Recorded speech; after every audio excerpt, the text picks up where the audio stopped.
الفاتحة. أعوذ بالله أعوذ بالله من الشيطان الرجيم. بسم الله الرحمن الرحيم. الحمد لله رب العالمين الرحمن الرحيم مالك يوم الدين. إياك نعبد وإياك نستعين اهدنا الصراط المستقيم صراط الذين أنعمت عليهم غير المغضوب عليهم ولا الضالين. Amin. Terima kasih. Saya kembali.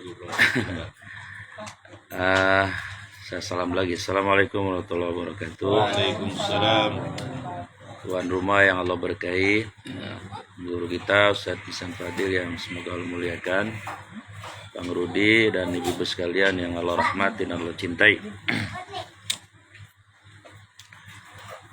Arba'atun sayyidun satadkhulu al-jannata. Jadi ibu, ada 4 wanita yang dijamin masuk surga. Dijamin masuk.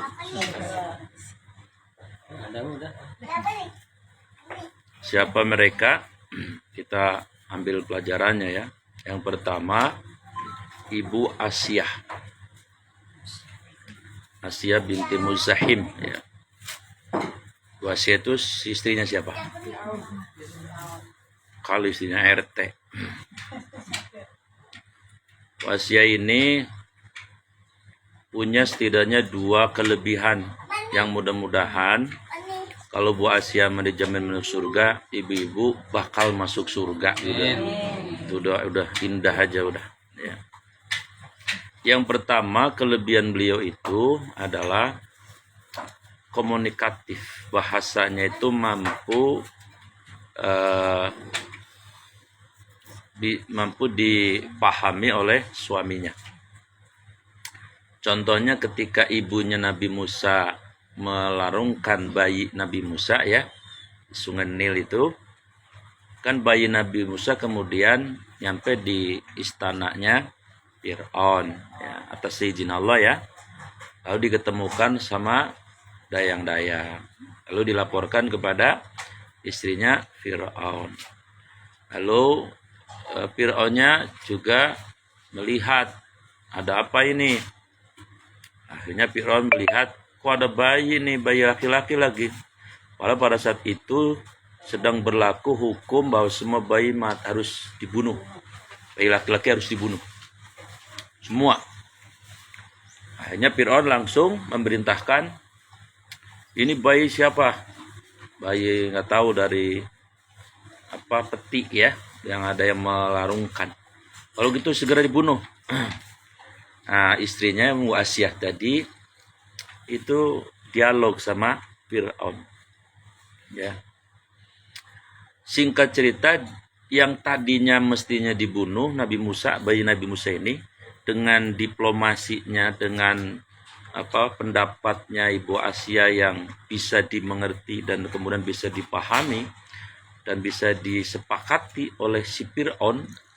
Fir'aun itu nggak main-main, tuh orang sadis banget ya. Itu akhirnya Fir'aun kemudian ngalah. Ya sudah, ini bayi kagak usah dibunuh gitu. Jadi apa ini? Kelebihan seorang perempuan ya, bicaranya.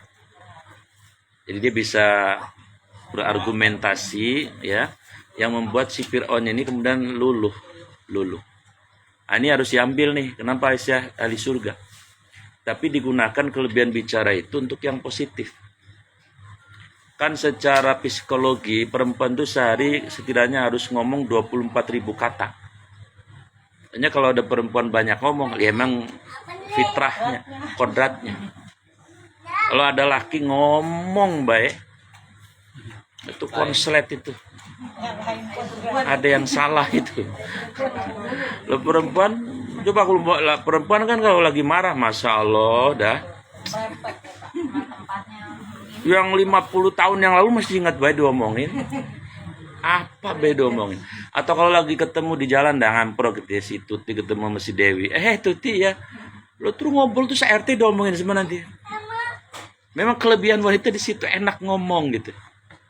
Ya, senang ngomong, enak ngomong. Makanya saya suka ngomong kalau pengajian perempuan sama laki beda. Kalau pengajian laki nih cuman bertiga begini, lah udah. Anteng bener. Nggak ada suara. Ya orang yang satu main HP, yang satu ngelamun. Tuan rumah melongo. Tapi kalau pengajian ibu rame. Karena ustaznya tausiah ikut-ikutan juga para ikut tausiah. jadi harus disalur. Makanya guru TK PAUD biasanya pasti perempuan. Karena harus banyak ngomong, bukan harus banyak ngomong. Ya kalau laki-laki bocah rebel begini cuman diem loh, ya udah diem. Kalau perempuan kan kagak. Ayo tong, Neng, ayo. Itu memang bagiannya perempuan di situ. Asia seperti itu, dia gunakan kelebihannya itu untuk supaya ketika kezoliman Fir'aun itu bisa minimal dikurangi gitu. Karena dia beriman. Itu yang pertama ya. Komunikasi dengan suami juga. Nah, ini juga penting. Ibu kalau ngomong sama suami juga harus paham. Saya kira Ibu Aisyah itu tidak hanya bisa ngomongnya, tapi dia paham situasi kondisi. Psikologinya dia ngerti gitu. Menempatkan diri.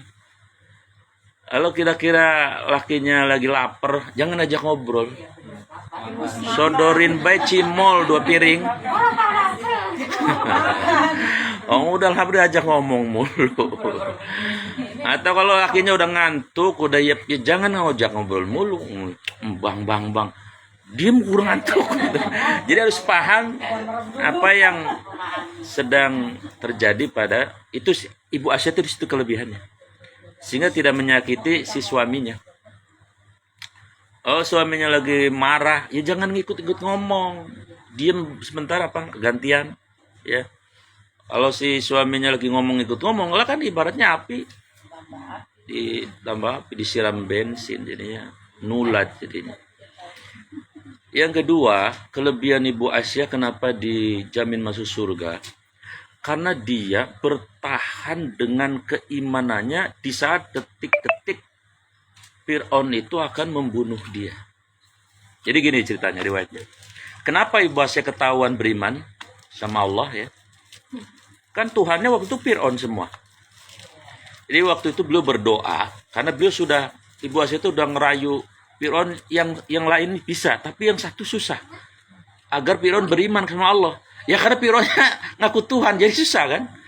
Sehingga Aisyah berdoa begini, ya Allah, saya dulu berikhtiar maksimal agar suami saya bisa menyembahmu, ya agar beriman kepada. Tapi saya tidak bisa ya Allah. Fir'aun tetap ya menganggap dirinya adalah Tuhan. Nah, saya sudah berupaya sekuat tenaga, sekeras-kerasnya supaya dia bisa beriman dengan doa supaya. Tapi dia tidak, karena dia mengaku Tuhan ya Allah. Nah lagi doa begitu Fir'aunnya di belakangnya. Nah itu dia ketahuan. Wah, akhirnya kata Fir'aun kurang asem, kurang gula ya, kurang apa ini? Banyak. Kurang gede. Wah sewotnya ampun-ampunan. Ternyata ada pengkhianat di istana ini ya. Langsung dipanggil. Pengawal sini. Seret itu si Asia istri saya. Nah di sini Fir'aun kesabarannya juga habis. Bukan kesabarannya habis. Jadi ketika tahu istrinya itu tidak beriman sama dia, tidak menjadikan dia Tuhannya, dia marahnya habis-habisan. Hanya beliau diseret, mohon maaf, dijambak, diseret ya. Kemudian benturin, diunyang-unyang, lalu ditaruh di tempat di mana ada di atasnya itu batu yang besar sekali. Ya. Nah, kemudian Aisyah sudah pasrah ya. Saya pasti mati nih ya. Nah, tapi sebelum dia meninggal, si Fir'aun ngerayu lagi.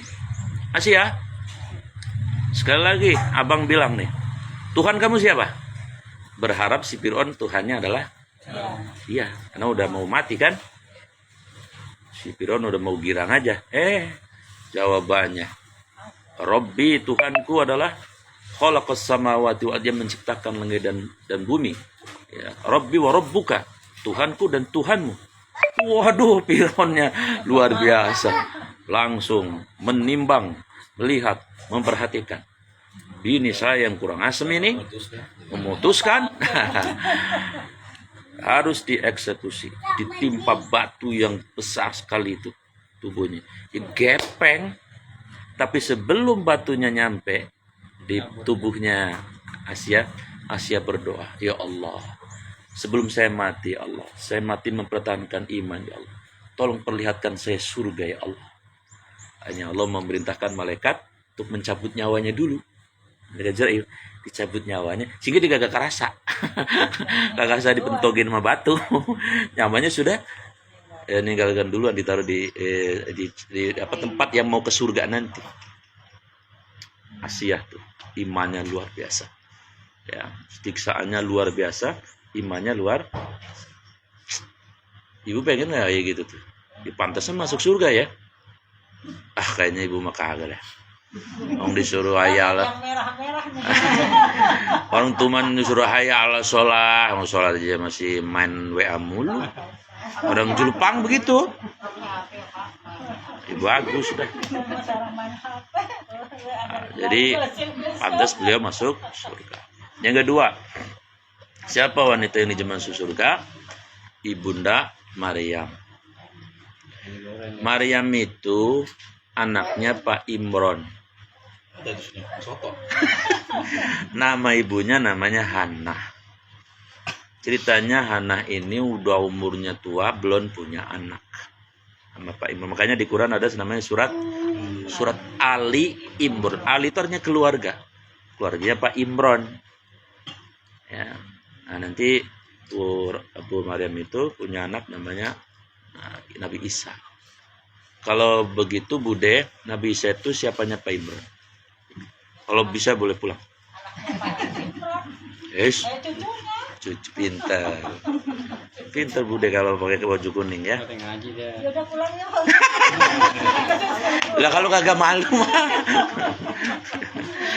Jadi Hana itu udah tua tapi belum punya anak. Maka dia nazar. Tahu nazar nggak?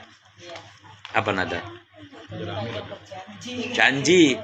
Ya Allah, kalau saya punya anak, pokoknya anak saya mau saya khidmatkan untuk ngurus Baitul Maqdis. Untuk jadi bahasa ininya merebut ya. Tapi merebut yang terhormat lah maksudnya. Hanya lahir tuh ibu anak. Begitu lahir perempuan. Ya tapi kan udah nazar, ya sama tetap. Hanya bayi ini dikasih nama Maryam, lalu ya sudah diserahkan, dihikmatkan ke Baitul Maqdis. Nah di sana kemudian juga diasuh oleh pamannya ya, pamannya Nabi juga namanya Zakaria. Jadi Nabi Zakaria itu pamannya Nabi Isa. Kelebihannya apa Ibu Maryam kok dijamin masuk surga? Nah ini yang harus kita tahu. Nah, kelebihannya adalah sampai beliau dewasa, beliau itu menjaga kehormatannya luar biasa. Boro-boro pacaran, sentuh sama akhirnya nggak pernah. Majin manusia nggak pernah. Nah di situ penting tuh ya, harus kita paham. Terutama mohon maaf nih yang punya anak-anak perempuan. Ya kalau ngelihat pergaulan zaman sekarang sih ya memang pantasnya mana perempuan kita ya bonceng-boncengan, pantasnya mah. Kalau menurut pemikiran orang sekarang, ya malam minggu ya disamperin, ya ntar mertuanya dikasih sate taichan, udah anteng baik ya. Itu menurut kita, tapi menurut Allah nggak boleh. Kalau ada anak perawan belum kawin, belum akad nikah, diboncengin sama si Miun, sejak berangkat pertama, argo dosanya bapaknya jalan terus. Sampai pulang. Emaknya juga dapat. Emaknya separoh. Emaknya dapat separoh. Iya kalau cuman boncengan. Lah kalau suap-suapan, makin gede itu dosa. Argo bonusnya makin. Iya kalau cuman suap-suapan masih mending dah. Lah kalau kerokan, tahu kerokan nggak? Habis kerokan kan biasanya apa? Nek ya, nek. Dan sebagainya. Itu bapak emaknya yang. Nah, Ibu Maryam ini nggak pernah istilah kata baur aja nggak pernah. karena dia berkhidmat ya, di mihrabnya keluar ambil keperluan, bahkan dia saking sucinya dia kagak keluar bahkan seringnya tidak keluar. Makannya gimana? Ternyata makannya itu dijamin oleh Allah. Jadi Nabi Zakaria itu suka masuk, loh kok di mejanya sudah ada lemper ini? Ya, kayak saya nih udah ada lemper gitu ya. Ada. Akhirnya Nabi Zakaria nanya, Maryam, ini dari siapa makanan? Kata Maryam, itu dari Allah. Dari Allah. Jadi dia menjaga betul kehormatannya. Hamil. Orang nggak pernah gaul, nggak pernah pacaran, hamil. Maka kemudian disitulah yang kedua kelebihan beliau diuji dengan fitnah yang luar biasa berat ya. Ya kalau orang biasa pacaran mah orang mengandung ya orang iya biasa, iya emang wajar aja. Orang udah boncengan mulu, ya. Mana kalau boncengan yang nggak juluk banget. Ini mah kagak pernah kemana-mana, hamil. Nah, beliau kemudian menunggu selama hamil itu dengan fitnah yang luar biasa ya, caci maki yang luar biasa. Ya, yang nyakitin begini, lu kelihatan baik gitu kan? Itu paling nyakitin kan? Lu kelihatan baik, ngejentel baik di rumah, ragu lu perak gitu kan gitu ya. Pokoknya enak ngomongnya kan. Ya. Tapi disabari. Sehingga kemudian lahirlah Nabi Isa. Ya, ketika beliau belum lahir Nabi Isa, bahkan Ibu Maryam pernah mengatakan pada warga, kalau mau nanya siapa itu bapaknya anak saya, ntar kalau anak saya lahir katanya. Ya makin dianggap gila. Lu PA apa? Gila bayi bisa jawab. Dia bocah segini aja. Tong. Tanya Pak Ustadz nih. Segini aja belum paham kan? Kalau ditanya, kenapa kamu lahir coba? Kenapa kamu lahir, Tong? Lah gak paham. Sama ada yang nanya begini ke saya, Ustadz, kalau di masjid itu yang bagus anak yang dibawa ke masjid umur berapa? Nah, para ulama mengatakan begini, kalau yang masih balita mas, sebaiknya jangan dibawa ke masjid dulu. Ya, yang dibawa ke masjid yang usia tamyiz 6 tahun ke atas, yang SD kelas 1. Kalau Nabi mah cucunya kenapa emang berada di punggungnya Nabi waktu itu? Lah Nabi rumahnya di masjid. Lah tuh mau main kemana cucunya? Jadi kalau bocah masih balita begini, mau diomongin sampai sehalus-halusnya ngomong juga, lah bocah segini belum paham, belum hidup. Tong, jangan ke depan-depan ya. Ya kagak ngerti ya, iya dong, iya. Ntar kayak kejadian di Pamulang, anak 3 tahun dibawa. Lalu imamnya aki-aki, udah tua. Ini bocah dibilangin jangan, dia ke depan. Ini aki-akinya mohon maaf kagak pakai celana, sarungnya ditarik sama bocah segini. Lah listrik mati jadinya malu. Jadi begitu. Makanya kalau bocah masih 5 tahun ke bawah mah mendingan jangan dibawa ke masjid aja. Entahkan ribet. Ya kalau nggak megang setrum, ya lagi sholat masa gimana? Kalau udah 6 tahun pasti dia bisa dibilang, pasti dia akan nurut, ngerti. Nah jadi Nabi Isa ketika lahir baru ngomong bahwa saya ini adalah hambanya Allah. Baru kemudian sebagian mereka membenarkan Ibu Maryam. Fitnahnya ada agak berkurang. Ya, kira-kira seperti itu. Nah setelah Nabi Isa besar, baru mereka percaya bahwa memang Nabi Isa itu adalah seorang Rasul. Jadi Ibu Maryam itu menjaga kehormatan yang pertama. Yang kedua juga tadi ketabahannya menghadapi fitnah yang luar biasa. Menjaga kehormatan. Ya ini seperti hadis Nabi ya. Kata Nabi apa? Simatul mar'ah as-salihah. Ada 4 ciri wanita yang baik itu. Idza nadhartaha syarratka. Kata Nabi kalau dilihat suaminya menyenangkan. Menyenangkan itu bukan nyengir mulu, bukan. Lihat nyengir lah, gila itu mah. Menyenangkan itu maksudnya tidak bikin rungsing. Oh laki udah puyeng, nah, dia malah ngeluh bae, cicu bae berbinar-binar wajahnya walaupun belum gajian, walaupun bagaimana. Jadi laki itu ada semacam oase. wawasan ya. Pulang tuh kayak ada mata air gitu, adem gitu. Walaupun laki kagak bawa pulang, kagak bawa duit. Tapi susah nyari ibu kayak gini dah. Bude aja belum. Gua mau tahu kok bahas saya. Memang tiap pulang buat siapa? Iya mukanya susah ya. Kecuali yang sering lah, yang sering merenung diri gitu. Iya. Jadi jadi lihat menyenangkan itu tadi, maksudnya kagak bikin ruwet ya. Ya, jadi bisa ya bisa bagaimana gitu. Jadi suami itu jadi capeknya hilang gitu, secara psikologi hilang. Yang kedua, ida amar taha atau atka. Wanita baik itu kalau disuruh yang tidak maksiat sama Allah, mau apa kek, tetap dijabanin. Saya yakin sih ibu sini mah kalau siang mah nyuruh di Surabaya juga mau, beli ketoprak mau, suruh beli kredok mau. Tapi yang ribet ini, mohon maaf, malam ibu udah ngantuk nih, lakinya bilang, bikinin Indomie apa? Aduh, gue udah ngantuk. Saya yakin jarang-jarang yang bisa ini. Pengalaman ini. Udah. Iya, kadang-kadang kebiasaan gitu. Iya, makanya jarang-jarang yang bisa ya. Paling dia jawabnya, ya walaupun jawabnya nggak keras ya. Jawabnya mungkin pelan. Bang, bikin diri ngapa begitu. Ya intinya sih nolak, intinya mah. Kita mau jalan Pak Ustaz. Kalau yang kalau yang keterlaluan malah marah. Bikin malas bener, malah begitu. Gue udah capek. Tapi kalau yang masih baik mah yang ngomongnya pelan tapi nolak sama baik. Nah, wa idza ghibta hafidhat anka. Wanita baik itu kalau ditinggalkan pasangannya dia menjaga kehormatan. Kayak Maryam tadi.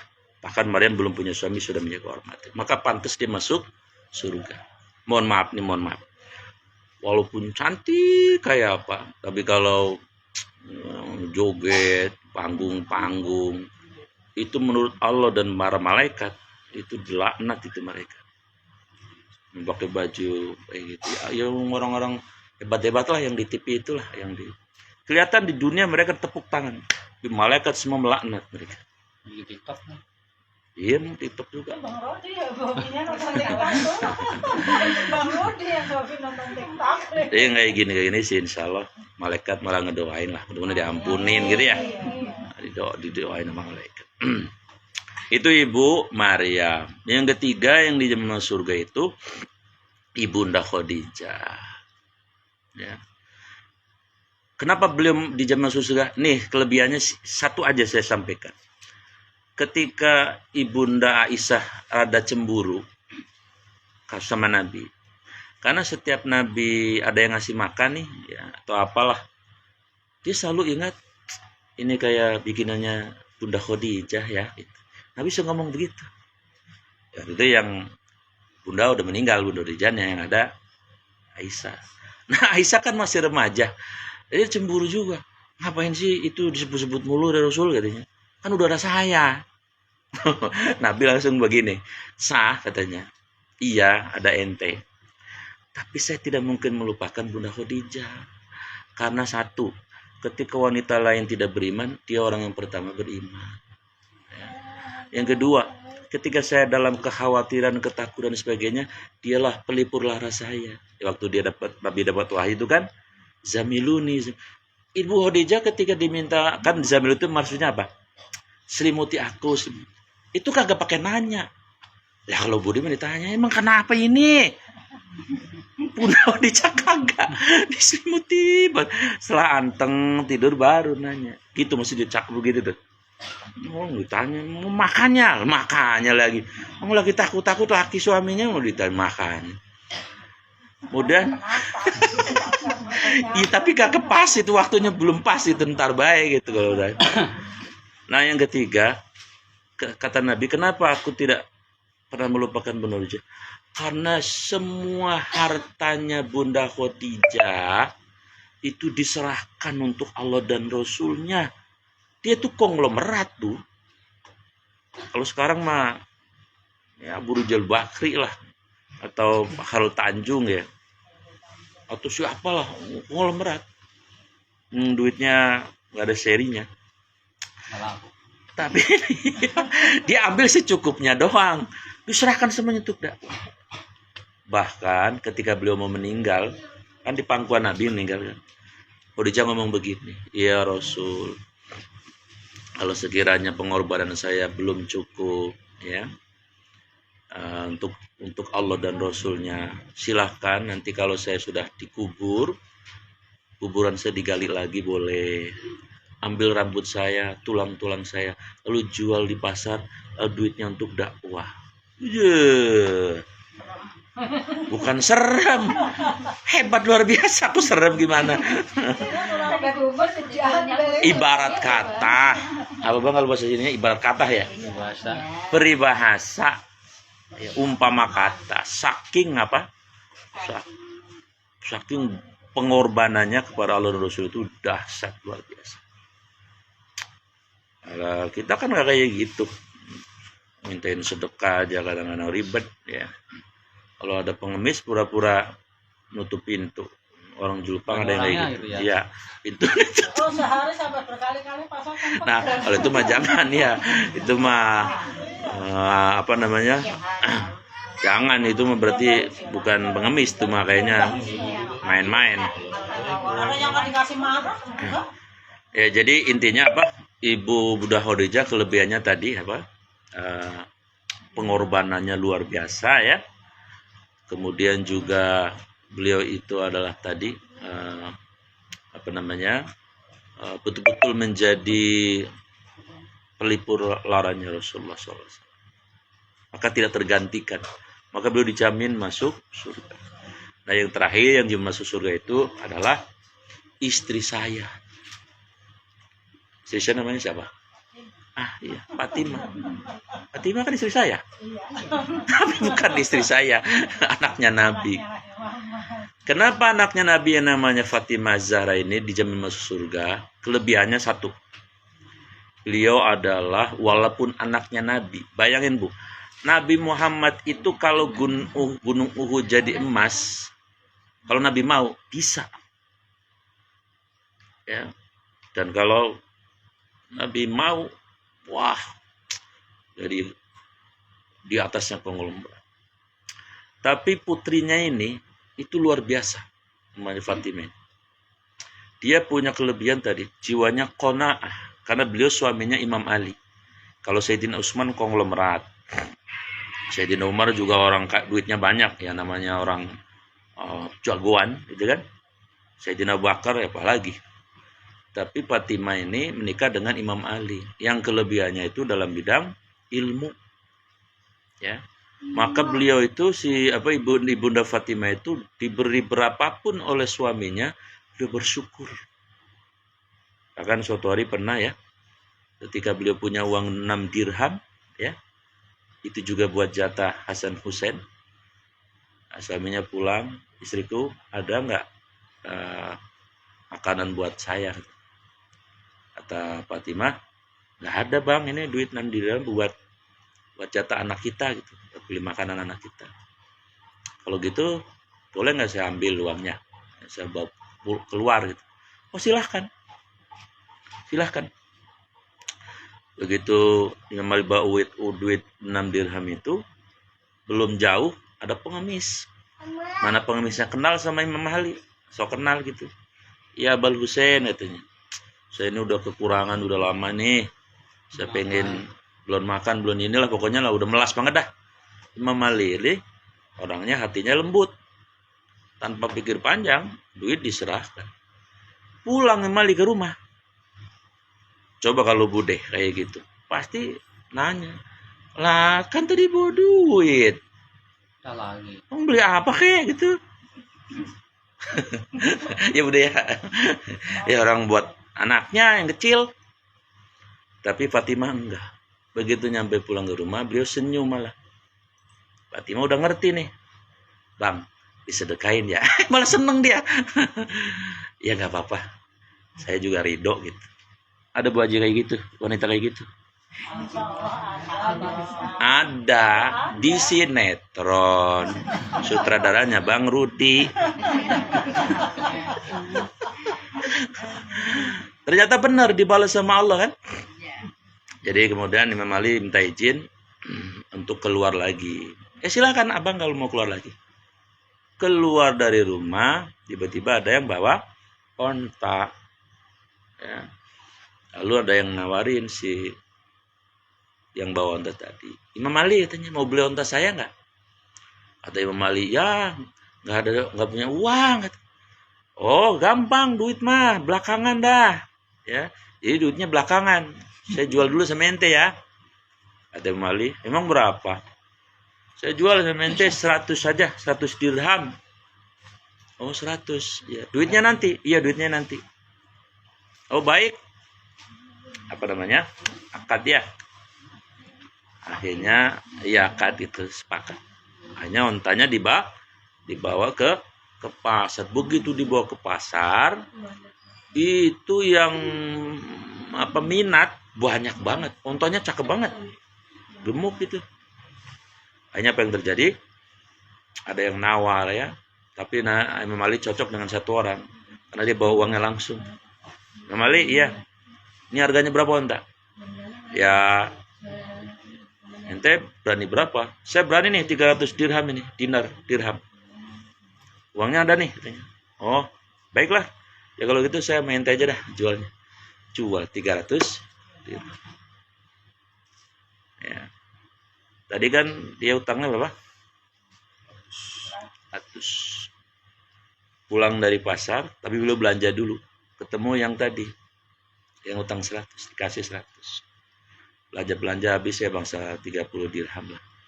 Ya, jadi 170 dirham bawa pulang. Assalamualaikum, assalam. Istrinya senyum, bang, dari mana katanya? Kok bawa makanan ini? Alhamdulillah, ini tadi dia cerita ya, tadi begini abang BJ cerita. Alhamdulillah ya bang katanya. Hanya makan, uang dikasih.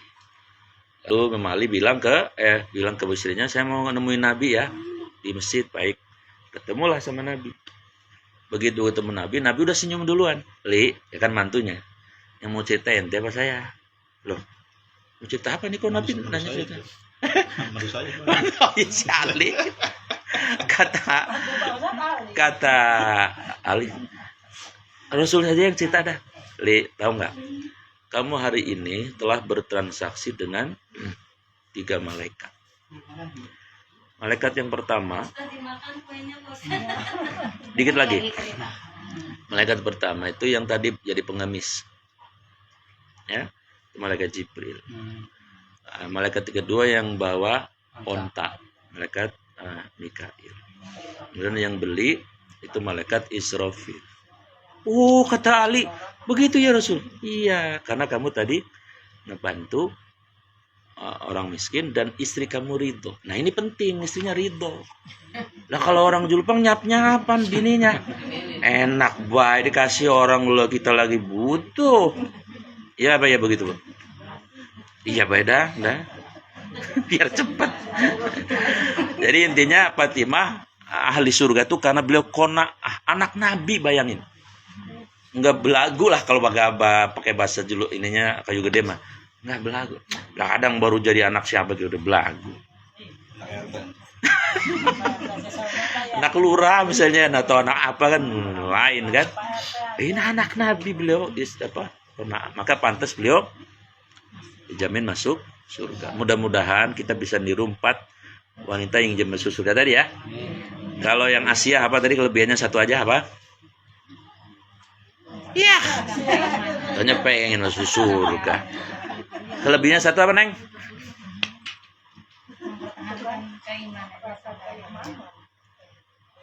Semua bahasa ya. Komunikasinya bagus. Iya, luar biasa. Yang kedua apa, Bude? Ibu siapa tadi yang kedua? Maryam itu apa kelebihannya? Mantap. Mantap. Bu Polwan, kalau yang Bu Khadijah apa?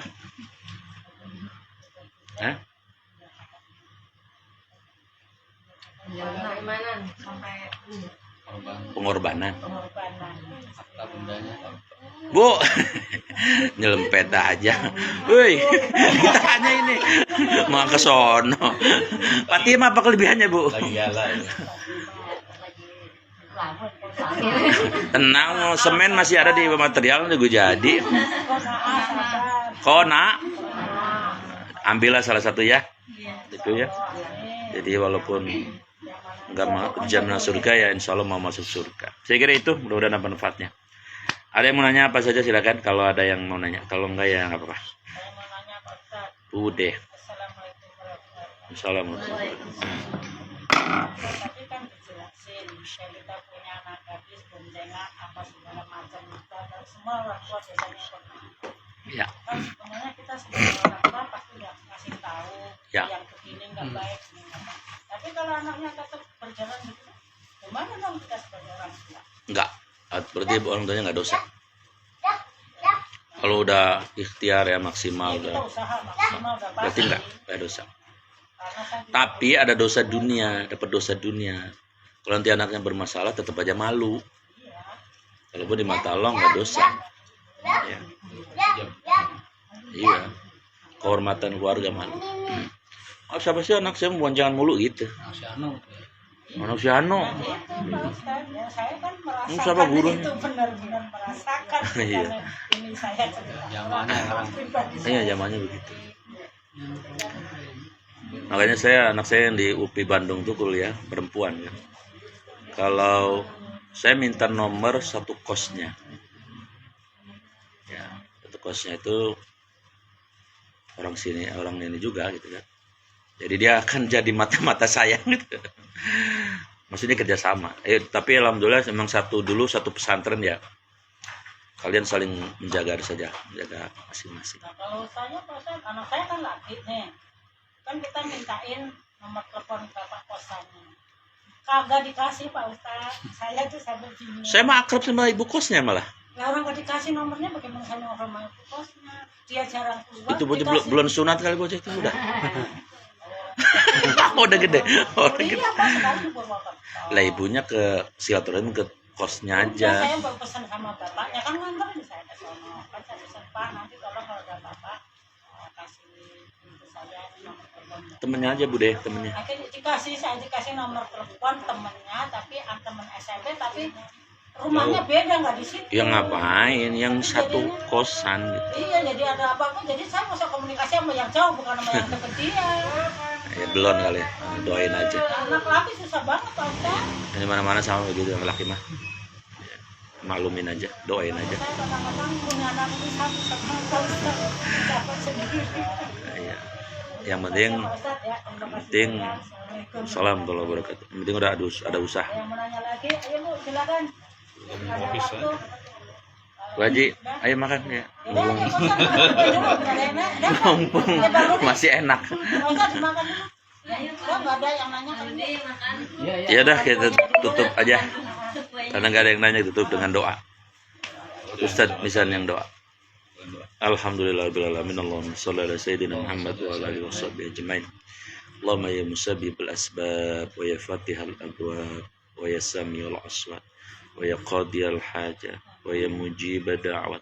Ikti ya Allah hajatina, kabulkanlah hajat-hajat kami ya Allah, hajat dunia, hajat akhirat kami. Waqfina bihalikan haramik waqina bifadlika amman siwa. Rabbana atsmim lana nuran waghfir lana innaka ala kulli syai'in qadir. Rabbana atina fid dunya hasanah wa fil akhirati hasanah wa qina adzabannar. Wassallallahu ala sayyidina Muhammadin wa ala alihi washabbihi ajmain. Subhana rabbika rabbil izzati amma yasifun. Wassalamun alal mursalin alhamdulillahi rabbil alamin. Subhanaka Allahumma bihamdik asyhadu an la ilaha illa anta astaghfiruka wa atubu ilaik. Assalamualaikum warahmatullahi wabarakatuh. Waalaikumsalam.